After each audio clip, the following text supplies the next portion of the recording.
Bong. It's a daily roundup. Right,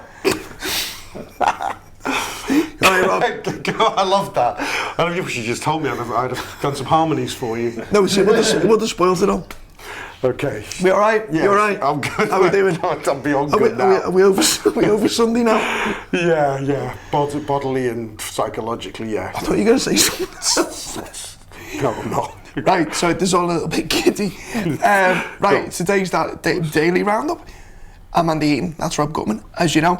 I thought it was going to be quiet writing this little thing before, but it's we're actually all right, aren't we? Yeah, we've got loads to get through. So we're going to the game for a start.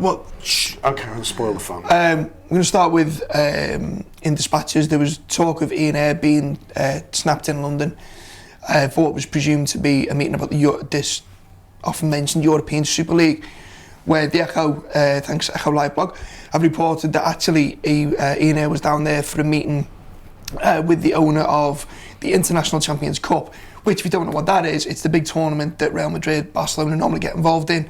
It's been played in Australia, it's been played in America. We need it to be played in Burnley for our pre-season preparations. What's actually interesting about this is that Liverpool still haven't confirmed their pre-season details. All they've confirmed is that they were planning on going to the west coast of America.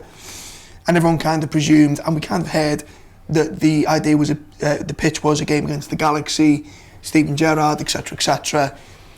That looks increasingly like it isn't going to happen now. I think Klopp's I think there's a couple of reasons, and this kind of backs it up. I mean, because they'll still be going to America, is what I'm saying. So it'll be interesting to see what happens there and when the club announce it. Because let's not forget, I was talking to John the other day when we done the Australia tour. Because I was going through it, we'd already booked our hotels, our flights, gig venues, sorted match tickets, everything was done. By now. It was done. It was actually done this time last month in the February.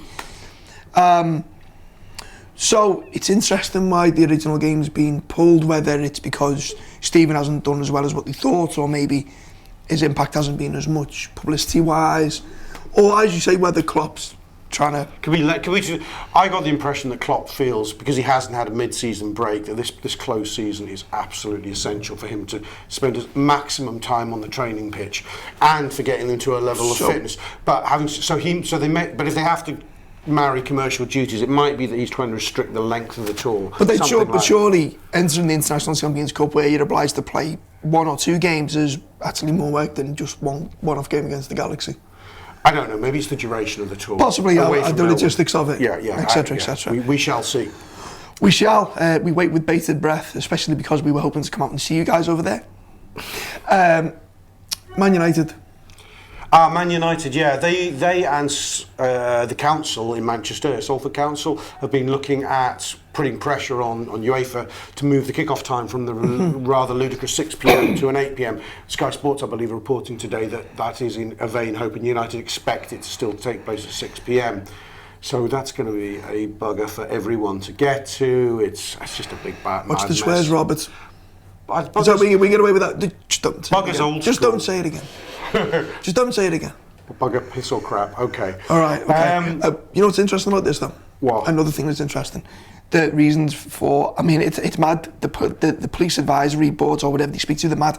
They've spent ages telling us that they want the late kick-offs pushing earlier because of cause of trouble. And now they're saying the reason they wanted the game pushing later is because 6 p.m.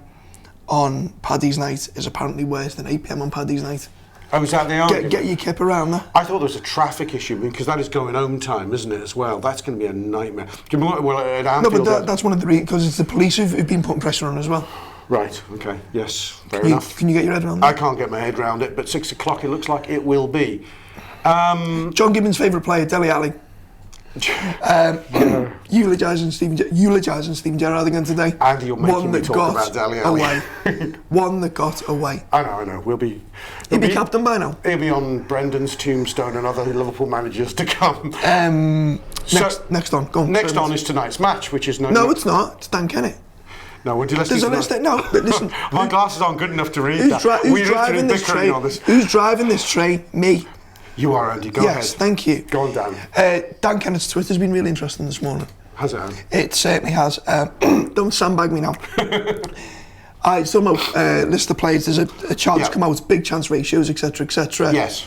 I did ask Dan about 10 minutes ago, so it's not his fault, what a big chance it actually is. To which some other lads come back and said, one of the chances where you put your hands on your head and go, how the bloody hell did he miss that? Yeah. So we're going to take that as the actual technical. And what are the stats on this end? Well, Mesut Ozil's way ahead on one big chance every 87 minutes. Right. Then we've got Shaqiri and a couple of others kind of on like a middling bunch, and we've got a couple of lads in there who aren't doing too bad. Firmino is there at 176. We've got Coutinho at 248 minutes per big chance. Raheem Sterling, £50 million Raheem Sterling. And I'm going to jinx this now because we're going to say this and he's going to us tonight. Yeah, it's 3 and 3 ratio. Sterling has... But not bugger. Go on. An average big chance. He creates an average big chance every 832 minutes. 832. That's like one big chance every 9.5 games. Yeah, that doesn't feel like a lot. The stat I track with our lads is just how often they score a goal per minute. Because often he scores 1 in 3 or 4, but then it's not to do with starts and minutes on the pitch. Coutinho and Firmino are doing really. They're both about a goal per 2.5 games. I've been tracking recently. That's pretty good for those sort of lads. And will you now let me talk about tonight's game? The lineup for tonight's game. Yes. Well, you've told me, and then I saw it actually on the pictures yesterday. Sturridge is training, thank Christ, because after yesterday you'd have thought, Jesus, that Dan didn't look good, did he, in the cramp stakes? You been to church this morning? Why? What? Sorry, whoosh. But I still don't see Sturridge starting tonight. I think that would be a bridge too far. I also think it'd be harsh on Coutinho's back from injury. But Christian Benteke, don't get your hopes up, lads. I think Origi's going to lead the line. Well, did Divock come up and spoke about it, hasn't he? He said he wants to start. I'm sure he does. That was big of him to reassure us of that. But you deserve a start, Divock. I think you'll be partnered in the front three by Adam Lallana and Firmino, neither of whom had to play 120. Behind them, it gets more difficult. Lucas is out. Lucas is out. Joe Allen was on the bench and is fit again. He may provide some relief, I'll choose my words carefully, for one of Chan, Henderson or Milner, because I think he's going to want to provide some fresh legs. At the back, who knows, possibly a new centre-back pairing there with Sacco injured-ish and Lucas out again, as we heard. So maybe we see, Lovren and Toure. Who are you starting in goal? Who the manager started? No, who do you want? Who would you start in goal? Enrique. All right, I'll take that. Over Danny Ward. Enrique over Danny Ward. Danny Ward. Danny, I'd start you. Fortunately, I'm not going to get the job for a few years yet. It's going to be me. But this is your 11. This has been the lunchtime roundup. What's the closing song, Anne? No, it's not. No, it's gone on long enough. Lazar Markovic. Gotta go. Lazar Markovic, happy birthday, Lazar. Happy birthday. 22 today, and then we're going to finish mentioning Steve Martin. Anfield, stay on the Twitter. It's good lad. Matt Goward helped out with HJC and all that. There's an appeal gone online. Stephen's been diagnosed with cancer and has had to basically take sick pay off work. He's not set this up himself. It's mates of his. He's a very proud lad, but he's in a difficult time at the minute. So if you want to get involved and help stay out, we're going to tweet the link. It's at ucaring.com. There's a fund there. You can donate if you want.